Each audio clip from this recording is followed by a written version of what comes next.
आज हम ई शिक्षकोश पोर्टल पर स्टूडेंट प्रोग्रेशन प्रोसेस को देखेंगे। सबसे पहले आप स्कूल यूजर टाइप को चूज करके आप लॉगिन हो जाएं। मैथ प्रॉब्लम को सॉल्व करने के बाद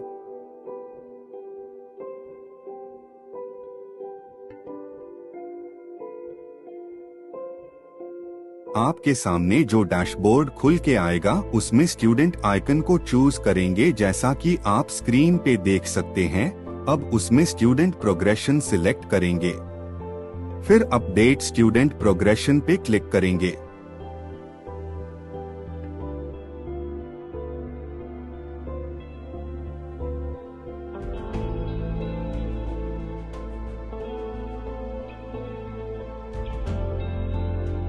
प्रोग्रेशन स्टेटस सिलेक्ट करेंगे।